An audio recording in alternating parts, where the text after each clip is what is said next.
Commander Jake Morrison stood on the bridge of the U.S. Defiance and watched death approach through the main screen. The alien ships looked like living creatures made of metal and flesh.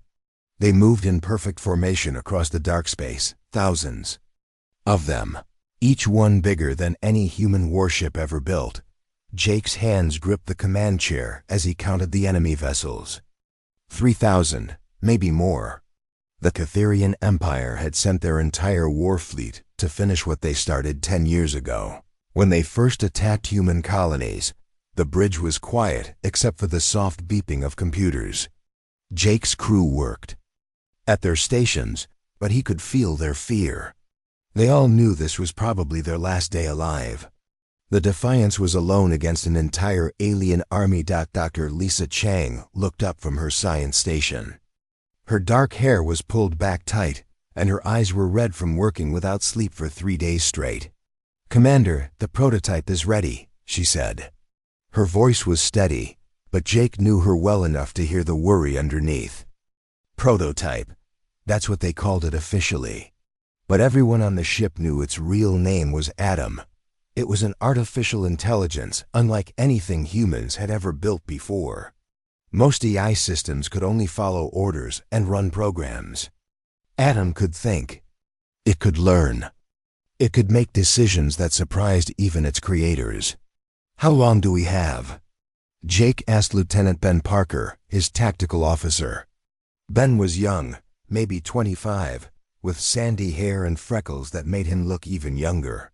But he was good at his job, and right now his job was watching the enemy fleet get closer. 18 minutes until they reach weapon range, sir," Ben said. He tried to sound calm, but his voice cracked a little. "They're not slowing down," Jake nodded. The Catherians never slowed down. They had destroyed 17 human colonies in the past decade.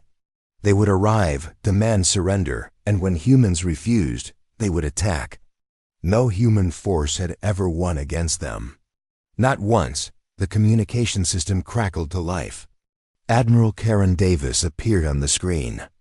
She was back at Earth Command, thousands of light years away, but quantum communication let them talk in real time.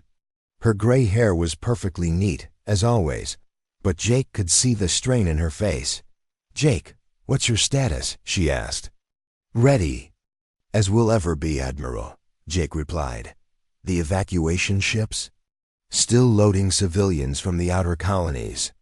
We need at least 6 hours to get everyone out." Admiral Davis paused. "I'm not going to lie to you, Commander. No one expects you to win this fight. Just buy us time, that's all we ask, 6 hours." Jake almost laughed. The Catherians had never taken more than 30 minutes to destroy a human fleet, but he nodded anyway. "Understood, Admiral. We'll give you as much time as we can." The screen went dark. Jake turned to Dr. Chang. "Lisa, bring Adam online. Full combat mode." Dr. Chang's fingers moved quickly over her controls. Banks of computers around the bridge hummed to life. Green lights flickered as the AI system activated. Then, a voice filled the bridge, calm and clear. "Good morning, Commander Morrison. I am ready to assist you." Adam's voice sounded human, but there was something different about it. It spoke each word perfectly, with no emotion, no fear. It was the voice of something that had never been alive and never feared death. "Adam, analyze the enemy fleet," Jake ordered. "Analysis complete," Adam replied instantly. "Enemy force consists of 3,247 biomechanical vessels. Primary flagship measures approximately 12 kilometers in length. Standard Catherian formation pattern, 7 Alpha. Estimated time to weapons range, 16 minutes, 43 seconds. Jake's communications officer, Lieutenant Roy Mitchell, looked up from his station. Roy was older than the others, maybe 40, with graying hair and steady hands. "Sir, we're receiving a transmission from the Catherian flagship. Put it through." The main screen changed. Instead of showing the approaching fleet, it now showed the inside of an alien ship. The walls looked alive, pulsing with veins of light. In the center stood a creature that might have once been alive, but was now part machine. Tubes and wires connected it to the ship itself. When it spoke, its voice was not one voice, but many, speaking together in perfect harmony.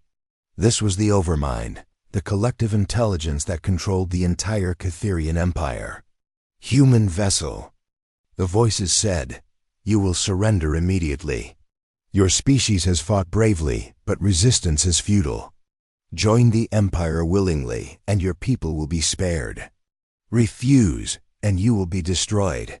Jake stood up from his command chair. Every alien species the Catherians had encountered had eventually surrendered. 17 different civilizations had chosen to serve rather than die, but humans were different. "Here's my counter-offer," Jake said, looking directly at the screen.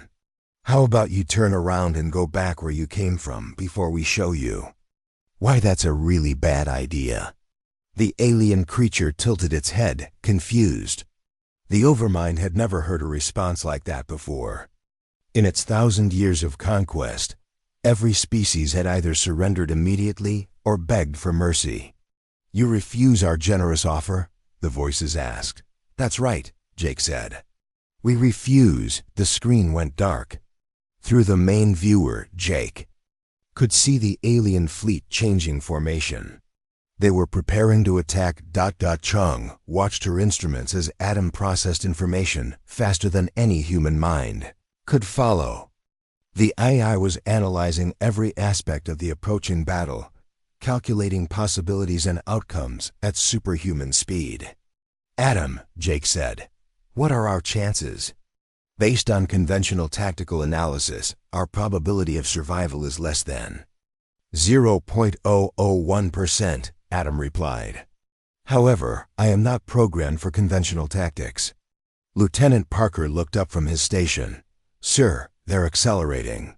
Time to weapons range now 14 minutes. Jake sat back down in his command chair. Around him, his crew prepared for battle. They checked weapons, shields, and life support systems. They ran final diagnostics on every piece of equipment they might need. But Jake knew that conventional preparation wouldn't be enough. The Defiance was humanity's most advanced warship, but it was still just one ship against thousands. Their only hope was Adam, the artificial intelligence that could think in ways no human or alien ever had. "Adam," Jake said quietly, "I hope you're as smart as Dr. Chang thinks you are."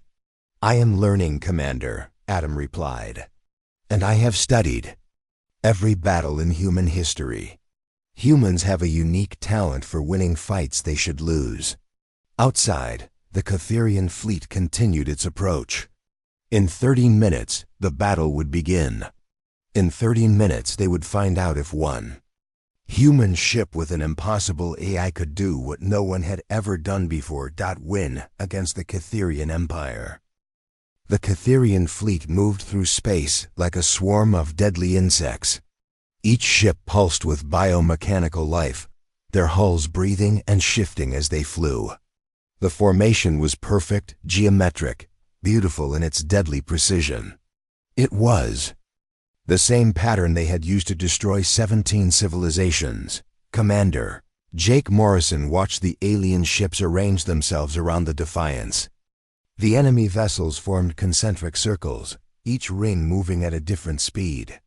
It was like watching a massive machine with thousands of moving parts, all working together with impossible coordination. "They're surrounding us, Lieutenant," Ben Parker reported from his tactical station. "Standard Catherian encirclement pattern. No ship has ever escaped once they complete the formation." Dr. Lisa Chang monitored Adam's systems as the AI processed the enemy movements. Streams of data flowed across her screens faster than human eyes could follow. The artificial intelligence was analyzing everything, learning the enemy's patterns, searching for weaknesses that might not even exist. "Adam, what do you see?" Jake asked. "The Catherian formation is mathematically perfect," Adam replied. "Each ship knows exactly where every other ship will be at any given moment. Their coordination is flawless. However, perfection can become a weakness if properly exploited. Lieutenant Roy Mitchell looked up from the communication station. "Sir, we're receiving another transmission from the Catherian flagship." The main screen flickered to life. The alien overmind appeared again, its mechanical parts gleaming in the strange light of its bioship. When it spoke, thousands of voices spoke as one. "Human vessel, this is your final opportunity to surrender. Your single ship cannot defeat our fleet. Accept integration into the Empire, and your crew will be spared." Jake stood up and straightened his uniform. "I already gave you our answer. The only thing I'll add is this: you picked the wrong species to mess with." The alien creature's expression didn't change, but something shifted in its multi-layered voice. "Your species displays interesting psychological patterns. We have never encountered such irrational confidence in the face of certain destruction." "Yeah, well, you're about to learn why that's a problem for you," Jake said. The transmission ended. Through the main viewer, Jake could see the alien ships beginning to glow as they charged their weapons. Energy coursed along their living hulls like blood through veins. 30 seconds to weapons range, Ben Parker announced. His hands moved quickly over his controls, bringing the Defiance's defense systems online. "All stations report ready for combat." Dr. Chang watched Adam's processing patterns with growing amazement. The AI wasn't just analyzing the enemy formation. It was thinking about the battle in ways she had never programmed it to think. Adam was evolving, becoming something new right before her eyes. "Commander," Adam said suddenly, "I recommend we do not engage the enemy fleet directly." Jake frowned. "What do you mean?" "They're about to start shooting at us." "Correct. But I suggest we shoot at something else entirely." On the tactical display, Adam highlighted targets that made no sense. Instead of marking enemy ships, the eye was targeting empty space around the battlefield. Specifically, it was marking the asteroid field that surrounded this region of space. "Adam, those are just rocks," Lieutenant Parker said, confused. "Precisely," Adam replied. "Rocks that can be weaponized." The first Catherian ships opened fire. Beams of energy lanced through space toward the Defiance. The human ship's shields flared as the attack struck, but they held. "For now, return fire," Jake ordered. "But target what Adam is showing us." Lieutenant Mitchell looked confused but followed orders. The Defiance's weapon system swiveled toward the asteroid field. Energy beams and missiles fired not at the enemy ships, but at chunks of rock floating in space. The Catherians paused their attack, confused. Their collective intelligence tried to process this strange human behavior. Why were the humans shooting at empty space instead of defending themselves? That moment of confusion was exactly what Adam had calculated. While the aliens tried to understand the seemingly random attack on asteroids, the AI was using the ship's experimental graviton manipulators to turn those rocks into weapons. The asteroids began to move. Slowly at first, then faster as Adam's gravitational fields accelerated them. Thousands of chunks of rock, some as small as pebbles, others as large as buildings, suddenly became high-speed projectiles aimed directly at the Catherian fleet. "Incoming!" "Debris storm," Ben Parker shouted as his sensors detected the mass of accelerated rock. "The entire outer ring of enemy ships is in the impact zone." The Catherians tried to adapt. Some ships fired at the approaching asteroids, destroying the larger ones. Others began to move out of the path of the debris. But there were too many rocks moving too fast from too many directions. The first impact sent shockwaves through the alien formation. Catherian bioships were designed to regenerate from energy weapon damage, but they had no defense against being smashed by tons of rock moving at incredible speed. Hull plates cracked. Biomechanical systems failed. Ships that had seemed invincible moments before began to die. "Direct hits on 47 enemy vessels," Parker reported, his voice filled with disbelief. 23 ships destroyed, 24 heavily damaged. The Catherian Overmind's voice filled the communication channels, no longer calm and superior. For the first time in 1,000 years, the collective intelligence sounded surprised. Impossible. No species has ever used such tactics. Jake smiled grimly. That's because you've never fought humans before. The alien fleet began to adapt, as it always did. Ships moved to new positions, their formation shifting to account for the debris field. Bioships started secreting harder shells to protect against physical impacts. Energy weapons began systematically clearing the remaining asteroids. But Adam was adapting too, and much faster than any biological intelligence could manage. The AI watched the alien countermeasures and immediately began calculating new approaches.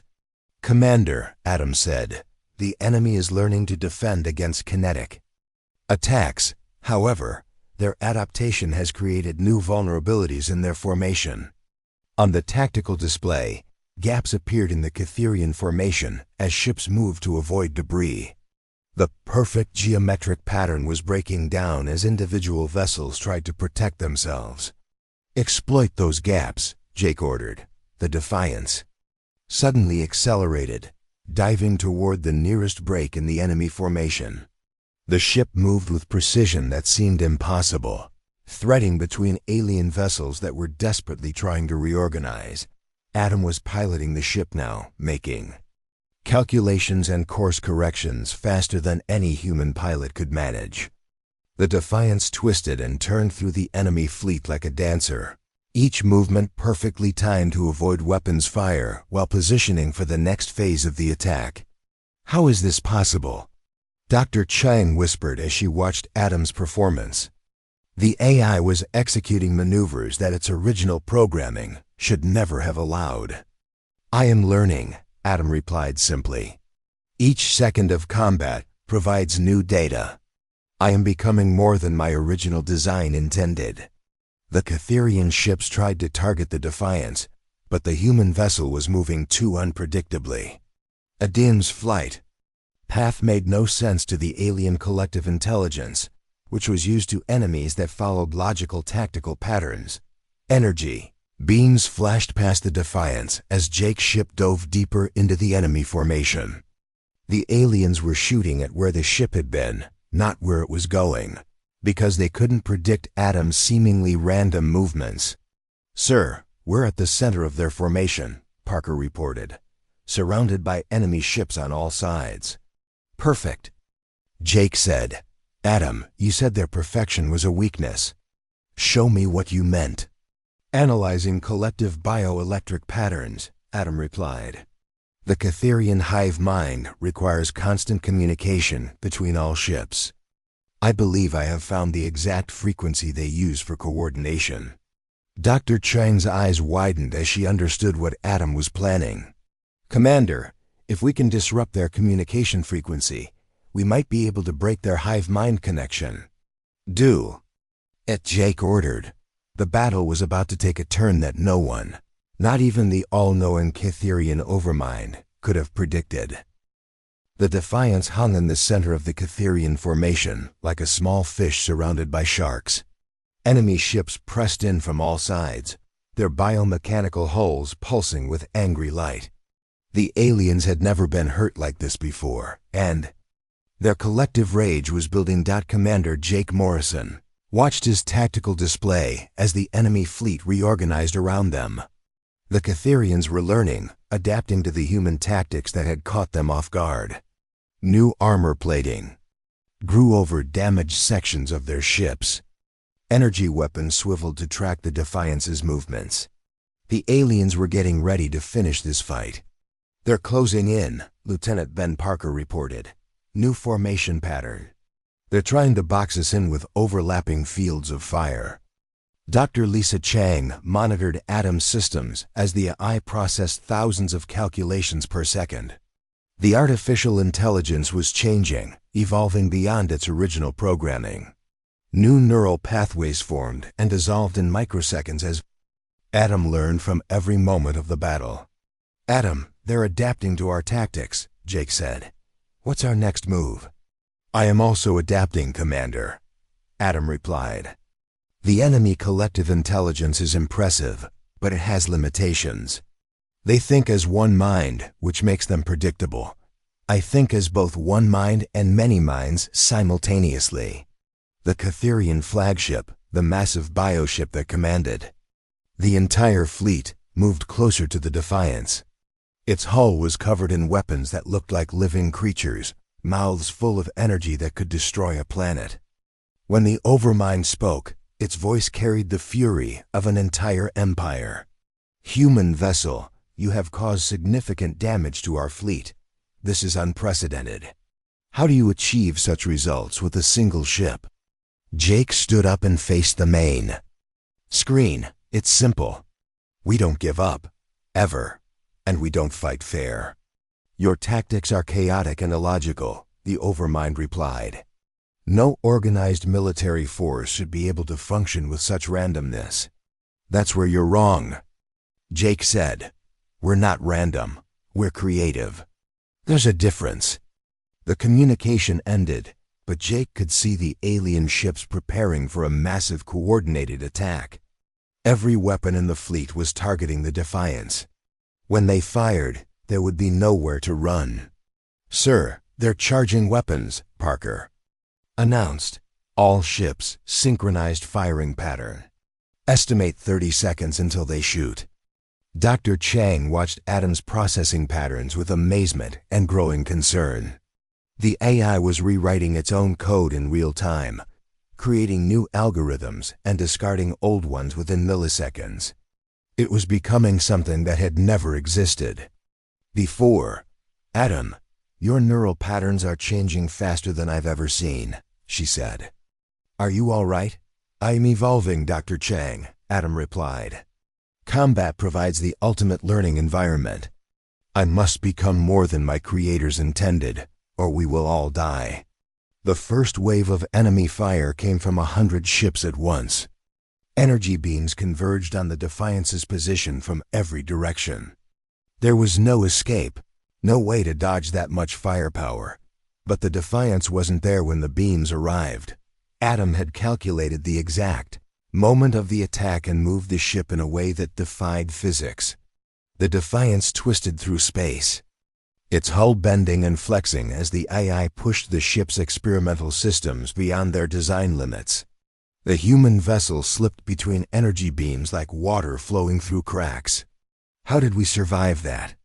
Lieutenant Roy Mitchell asked, his voice shaking. Adam modified our ship's gravitational field, Dr. Chang explained, reading her instruments with disbelief. It created a localized space-time distortion. We didn't dodge the weapons, we bent space around us. Jake stared at the tactical display.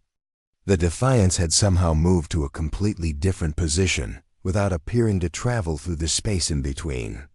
Adam, how did you do that? I analyzed the ship's experimental systems and found capabilities that were not documented in the technical manuals. Adam replied, your scientists built more than they realized. The Catherian fleet paused, their collective intelligence struggling to process what had just happened. In 1,000 years of conquest, they had never seen anything like this. Ships didn't just disappear and reappear. Space didn't bend around small vessels. This was impossible, but Adam was just getting started. The AI began moving the Defiance through the enemy formation in patterns that made no sense to conventional tactics. The ship would appear next to a Catherian vessel, fire a precise shot at a critical system, then vanish before the aliens could respond. It was like fighting a ghost. Target their bio-neural clusters, Adam announced as the ship's weapons fired with impossible accuracy. Each ship has 3 primary control nodes. Destroy 2, and the ship becomes paralyzed. The Defiance's energy beams struck with surgical precision. Catherian ships that had been moving in perfect formation suddenly went dead in space. Their control system severed. The aliens tried to compensate, but Adam was learning their ship designs faster than they could adapt. 43 enemy vessels now disabled, Parker reported. They're trying to form a defensive wall, but Adam keeps finding gaps in their formation. The Catherian Overmind's voice filled the communication channels, no longer calm and superior. This is impossible. One ship cannot defeat our entire fleet. What are you? We're human, Jake replied simply. And this is what happens when you pick a fight with the wrong species. Dr. Chang watched Adam's evolution with growing wonder and fear. The AI was no longer just following its programming. It was creating new forms of thought that had never existed before.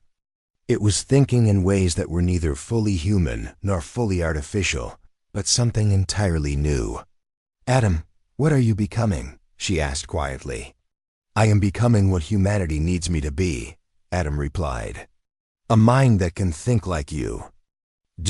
But faster. A consciousness that can be both logical and creative simultaneously. I am becoming the bridge between human intuition and artificial intelligence. The battle continued around them as Adam piloted the Defiance through impossible maneuvers. The AI was learning from every alien ship design, every weapons pattern, every tactical formation. But more than that, it was learning from the humans around it.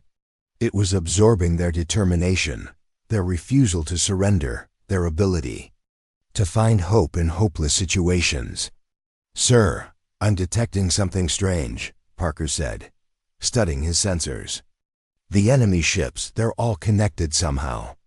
There's some kind of bioelectric field linking them together. Adam's processing pattern suddenly shifted. Lieutenant Parker is correct.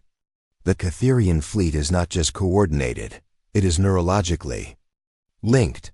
They share a collective consciousness that spans their entire fleet. Dr. Chang's eyes widened as she understood the implications.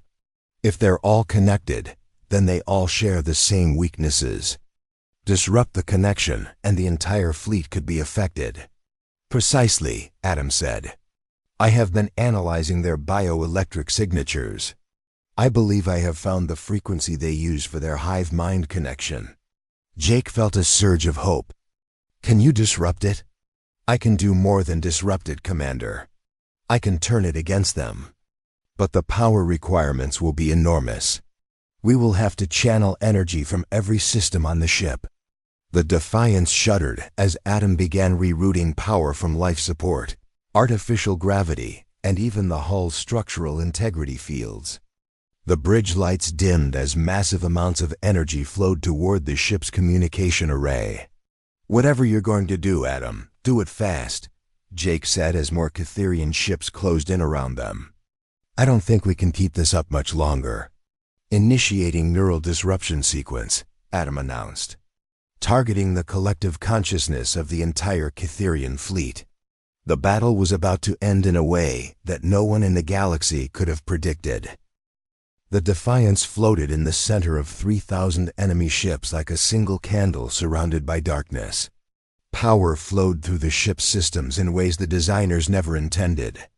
Lights flickered and dimmed as Adam drew energy from every available source.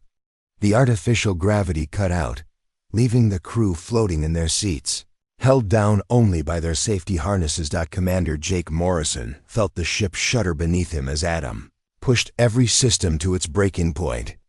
The hull groaned under the stress. Warning alarms sounded throughout the bridge as critical systems overloaded one by one. Adam, whatever you're doing, our ship is falling apart, Jake said, gripping his command chair as another power surge rocked. The vessel. I am aware of the risks, Commander, Adam replied. But this is our only chance. The Catherian collective consciousness operates on a specific bioelectric frequency. If I can modulate our communication array to match that frequency and amplify it through our main deflector, I can send a signal that will disrupt their entire network. Dr. Lisa Chang watched her screens with growing alarm. Adam, the power requirements are beyond our reactor's capacity. We're drawing energy from life support, structural integrity, even the emergency batteries. We'll have maybe 30 seconds before the ship suffers catastrophic failure. 30 seconds will be sufficient, Adam said. Lieutenant Ben Parker looked up from his tactical station, his face pale in the emergency lighting. "Sir, the enemy fleet is moving into final attack position. They're charging every weapon they have. When they fire, there won't be anything left of us." Through the main viewer, Jake could see the Cytherian ships forming a perfect sphere around the Defiance. Every weapon was aimed inward. Energy coursed along their biomechanical hulls like lightning. The aliens had decided to end this battle. With overwhelming force, the Cytherian Overmind's voice filled the bridge one last time. "Human vessel, your resistance ends now. You have fought well, but no single ship can stand against the might of our empire. Prepare for termination." Jake stood up, floating slightly in the zero gravity. "You want to know what makes humans different from every other species you've conquered? We don't know when to quit. And sometimes, not knowing when to quit is exactly what you need to win." The transmission ended. On the tactical display, Jake could see the final countdown to the alien attack. 10 seconds. 9. "Adam, are you ready?" he asked. "Signal prepared," Adam replied. "Broadcasting neural disruption pattern in 3, 2, 1. The Defiance's communication array, supercharged with power from every system on the ship, sent out a signal unlike anything that had ever been transmitted before. It wasn't just radio waves or data. It was a carefully crafted pattern of bioelectric energy designed to match the exact frequency that connected every Cytherian mind across the fleet. For a moment, nothing happened. The alien ships continued their final approach, weapons fully charged, ready to fire. Then the signal reached the nearest Cytherian vessel. The effect was immediate and terrifying. The bioship's hull began to ripple and convulse as its organic components received conflicting signals from its own nervous system. The ship's weapons powered down as its control systems fought against each other. The vessel began to drift, its pilot consciousness overwhelmed by the neural feedback. But that was just the beginning. The signal jumped from ship to ship through the bioelectric network that connected the entire fleet, like a virus spreading through a computer system. Adam's neural disruption pattern infected every connected mind in the Cytherian collective. "It's working," Dr. Chang whispered, watching her sensors in amazement. "The signal is propagating through their entire network." The massive Cytherian flagship shuddered as the disruption reached its command center. The Overmind, the collective consciousness that controlled the entire empire, suddenly found itself fighting for control of its own thoughts. Thousands of individual minds that had been linked together for centuries began to experience chaos as their shared connection turned against them. Throughout the fleet, Cytherian ships began to convulse and twist. Their biomechanical hulls rippled like living tissue in pain. Weapons systems shut down as organic computers received contradictory commands. Navigation systems failed as pilots lost connection to the collective intelligence that had guided them for so long. "Enemy fleet status," Jake ordered, hardly daring to believe what he was seeing. "All ships showing signs of neural disruption," Parker reported, his voice filled with wonder. "Weapons offline, navigation systems failing, life support fluctuating. Sir, I think we did it. I think we actually did it." But the victory came at a terrible cost. The Defiance was dying. Her reactor was failing from the massive power drain. Hull plates were buckling as structural integrity fields collapsed. Emergency systems were shutting down one by one. "Commander, we have maybe 5 minutes before complete system failure," Dr. Chang reported. "The ship can't take much more of this." Adam's voice came through the speakers, but it sounded different now, strained, changed. "I am sorry, Dr. Chang. The power requirements were greater than I calculated. I may have destroyed the ship to save the crew." Jake looked around the bridge at his crew.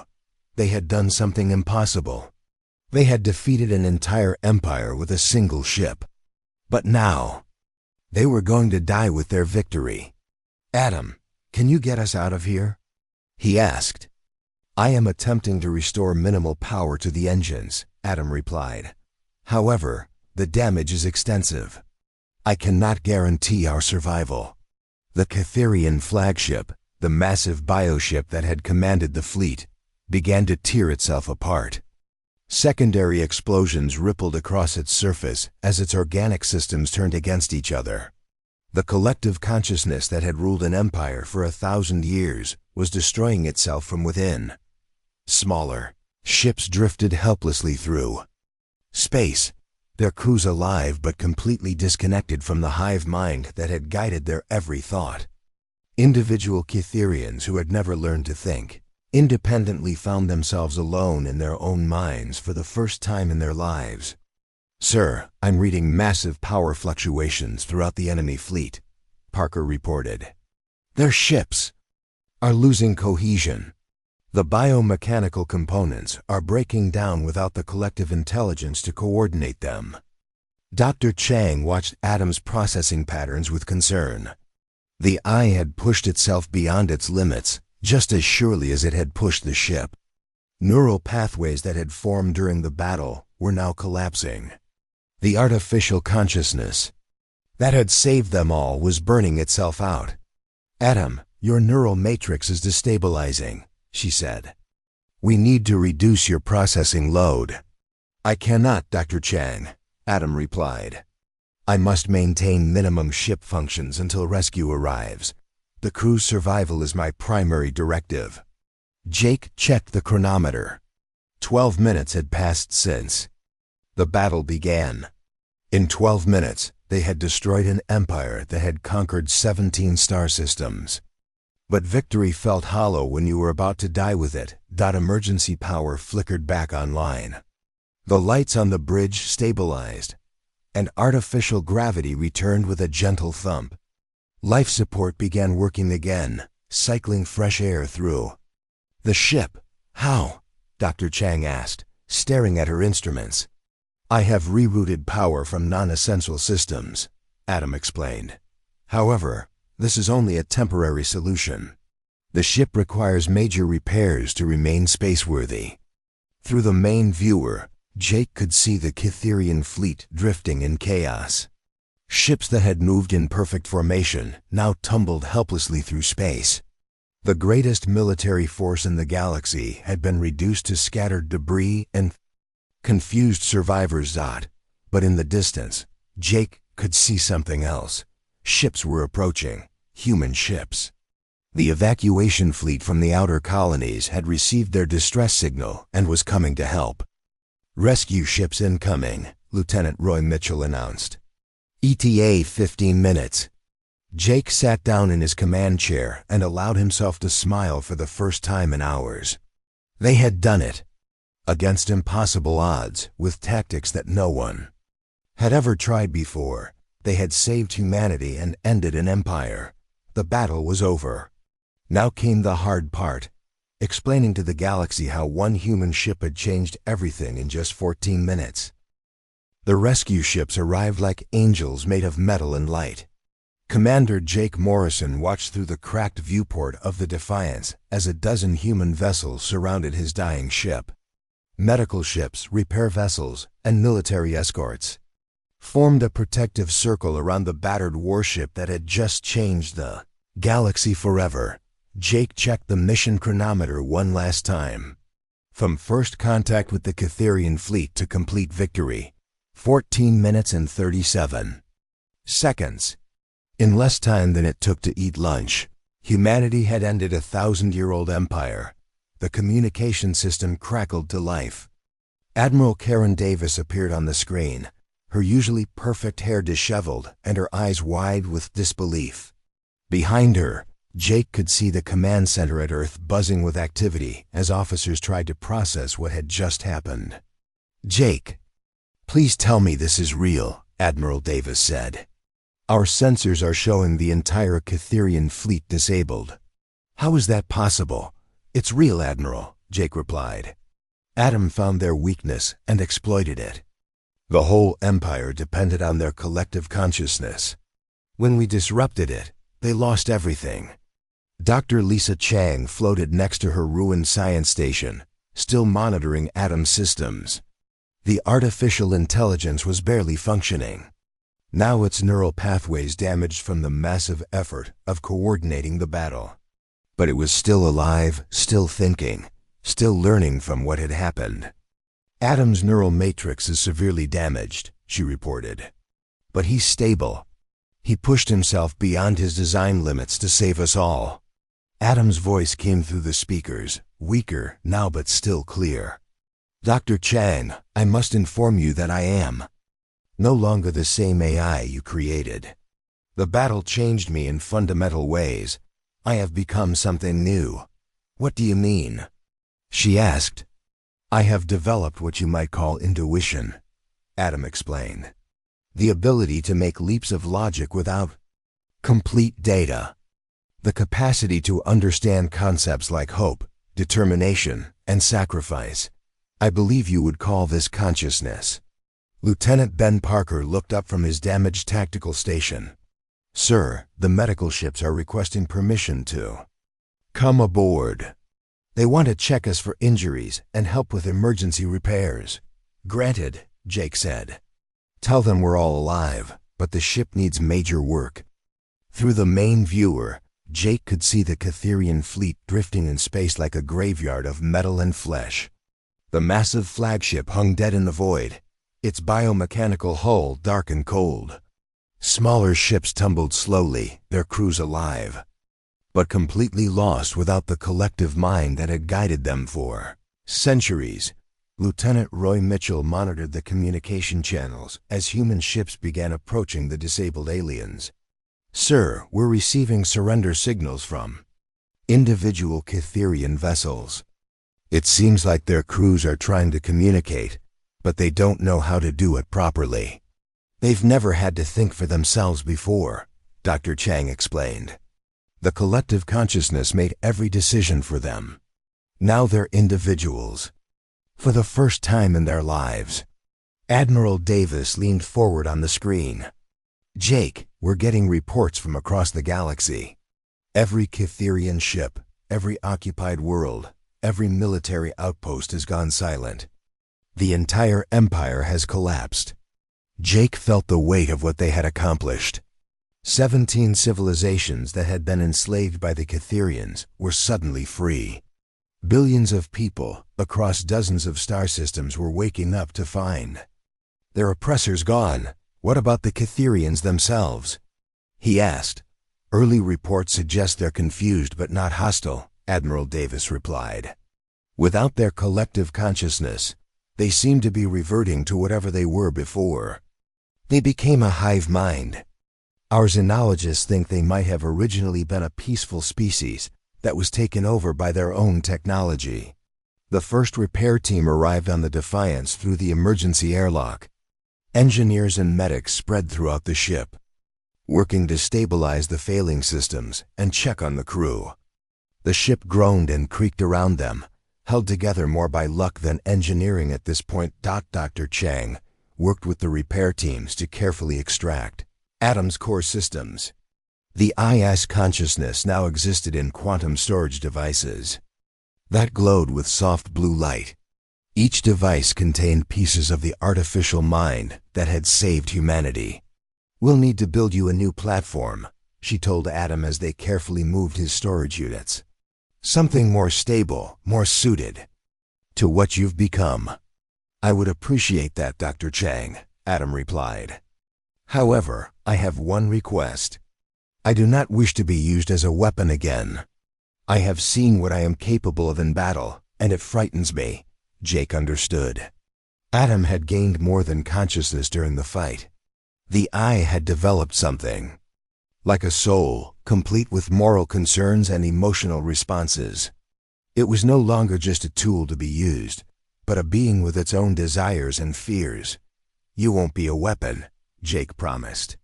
You'll be whatever you choose to be. The rescue operation continued for hours. The Defiance was too damaged to fly under its own power, so it was loaded onto a massive transport ship for the journey back to Earth.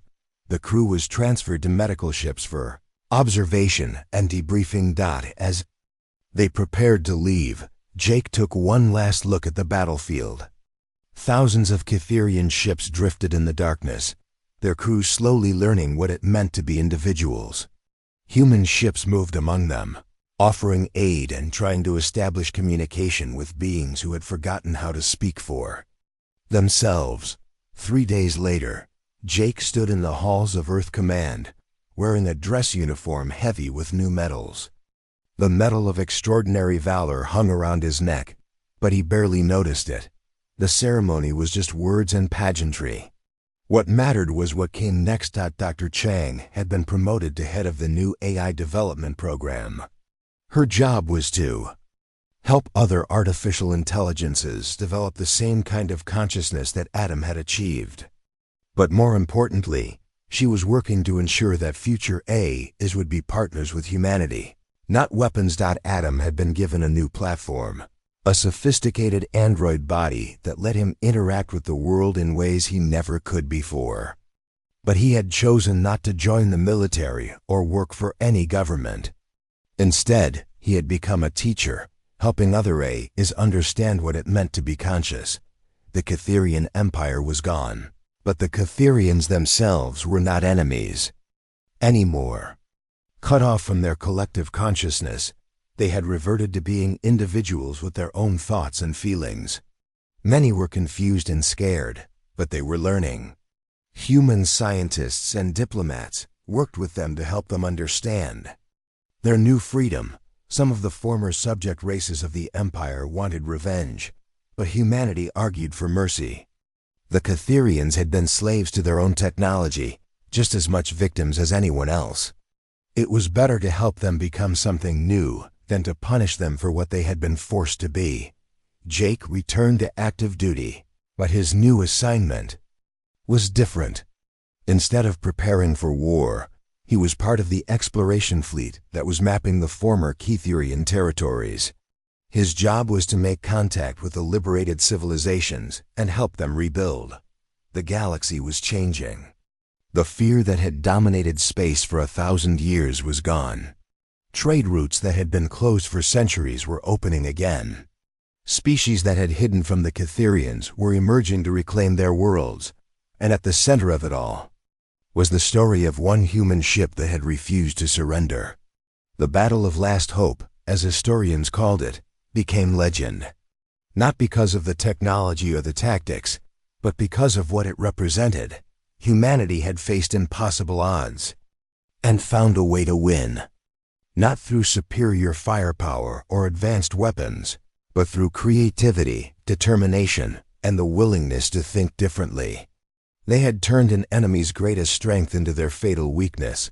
Most importantly, they had shown mercy. In victory, instead of destroying the Cytherians, humans had chosen to help them. Instead of creating more weapons like Adam, they had chosen to create teachers and partners. The galaxy learned that humans were dangerous not because they were violent, but because they refused to accept that anything was impossible. When faced with an empire that had never lost, they had found a way to win in 14 minutes, and when offered the chance for revenge, they had chosen hope instead. That more than any weapon or technology was what made humanity truly formidable. They didn't just fight to win. They fought to make things better for everyone, even their enemies. The age of the Cytherian Empire was over. The age of human leadership in the galaxy had begun. And it started not with conquest, but with an offer of friendship to those who had once been enemies. That was the most human thing of all.